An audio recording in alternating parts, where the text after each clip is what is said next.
Visit ভিসায় Japan যাওয়ার সুবর্ণ সুযোগ। আসসালামু আলাইকুম, আমি জিল্লুর রহমান কাশবন থেকে। দেশ কিংবা প্রবাস থেকে যারা আমাকে এই মুহূর্তে দেখছেন সকলকে আন্তরিক শুভেচ্ছা অভিনন্দন। আশা করি সবাই সুস্থ আছেন। আলহামদুলিল্লাহ, আমিও খুব ভালো আছি। আজকে যেই বিষয়টা নিয়ে কথা বলবো ইতিমধ্যে থাম্বনেল এবং টাইটেল দেখে বুঝে গিয়েছেন। আজকে বেসিক্যালি আলোচনা করব যে জাপানের ভিজিট ভিসা। অনেকে জানতে চান যে আসলে জাপানের ভিজিট ভিসাটা কিভাবে পসিবল বা কি কি ডকুমেন্ট লাগবে, তাদের জন্য কিন্তু সুবর্ণ সুযোগ। প্রিয় ভাই ও বন্ধুরা, যারা এখনো আমাদের ইউটিউব চ্যানেলটি সাবস্ক্রাইব করে রাখেননি, অবশ্যই আমাদের ইউটিউব চ্যানেলটি সাবস্ক্রাইব করে রাখুন, সেক্ষেত্রে কিন্তু নিত্য নতুন ভিডিও পেয়ে যাবেন। তো যাই হোক, কথা না বাড়িয়ে চলে যাচ্ছি মূল আলোচনায়। অনেকে জানতে চাচ্ছেন যে আসলে জাপানের ভিজিট ভিসা কি পসিবল কিনা, কি কি ডকুমেন্ট লাগে, সেটা নিয়ে আজকে আমি আলোচনাটা করব। যে বাংলাদেশ থেকে কিন্তু জাপানের ভিসাটা এভেলেবেল হচ্ছে, দ্যাট মিনস অনেক রেশিওটাও তুলনামূলকভাবে। তো যারা যারা জাপান ভিসা করতে চান অবশ্যই আমাদের সাথে যোগাযোগ করতে পারেন ইনশাল্লাহ। আমাদের দক্ষ টিমের মাধ্যমে আমরা আপনার কাজটা A to Z করে দিব ইনশাল্লাহ। সেক্ষেত্রে ভিসা হওয়ার সম্ভাবনাটা কিন্তু অনেকটাই বেড়ে যাবে। তো চলুন জেনে নিই আসলে জাপানে যাওয়ার জন্য কি কি ডকুমেন্ট প্রয়োজন, বা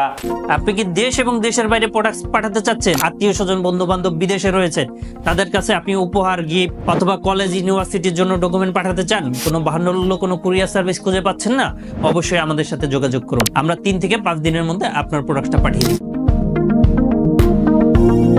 কয়টা দেশ ভিজিট থাকা জরুরি সেটা সম্বন্ধে আমি আপনাদেরকে জানাবো। সেটা হচ্ছে জাপান যেতে হলে অবশ্যই আপনাকে 3টি 4টি 5টি দেশ পর্যন্ত যাওয়া থাকতে হবে। এবং আরও একটা যে বিষয় সেটা হচ্ছে অবশ্যই আপনার ট্যাক্স রিটার্ন থাকতে হবে লাস্ট 3 ইয়ার্স।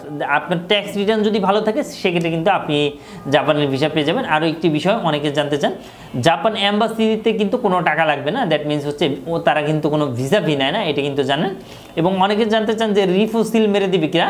জাপানে কিন্তু নতুন সিস্টেম চালু হয়েছে যে রিফিউজ সিলটাও আপনার পাসপোর্টে দিবে না। সুতরাং এখানে কোনো রিস্ক নেই।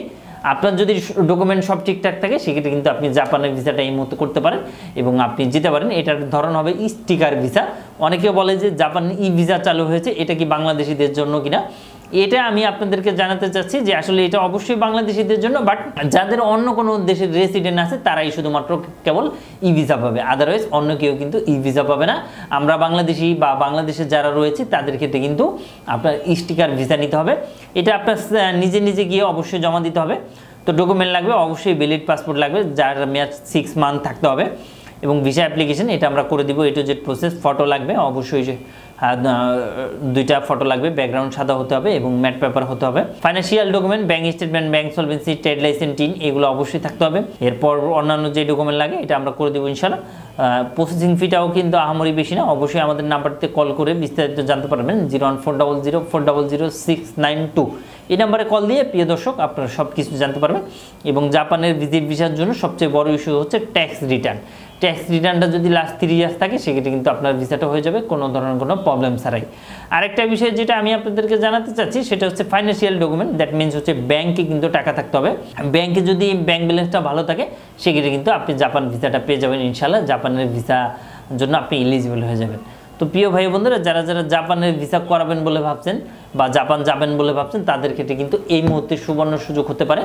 তো যারা যারা জাপান যেতে চাচ্ছেন অবশ্যই আমাদের কাস্টমার কেয়ারে বা স্ক্রিনে দেওয়া নাম্বারটিতে কল করে আপনি বিস্তারিত জেনে নেন। তো প্রিয় ভাই বন্ধুরা, আজ এই পর্যন্ত, আবারও দেখা হবে, আবারও কথা হবে। সেই পর্যন্ত সবাই ভালো থাকবেন ইনশাল্লাহ। বিদায় নিচ্ছি। আসসালামু আলাইকুম।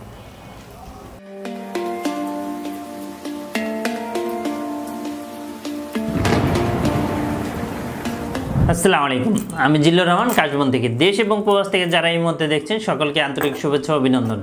আশা করি সবাই ভালো আছেন এবং সুস্থ আছেন। আপনারা জানেন যে আমাদের এই চ্যানেলে USA, কানাডা, UK, বিভিন্ন ওয়ার্ক পারমিট, স্টুডেন্ট ইত্যাদি বিষয় নিয়ে মূলত আলোচনা করে থাকি আমরা। যে টপিকসটি ইন্টারেস্ট দয়া করে সেই রিলেটেড ভিডিওগুলো দেখে আসবেন। অ্যাট দ্য সেম টাইমে আপনাদের যদি কোনো ছোটোখাটো কোনো কোয়েশ্চেন থাকে অবশ্যই আপনি আমাদেরকে কমেন্ট করে জানিয়ে দেন। এছাড়া অ্যাট দ্য সেম টাইমে আপনি আমাদেরকে ইমেল করতে পারেন অথবা আমাদের ফেসবুকে যুক্ত হতে পারেন।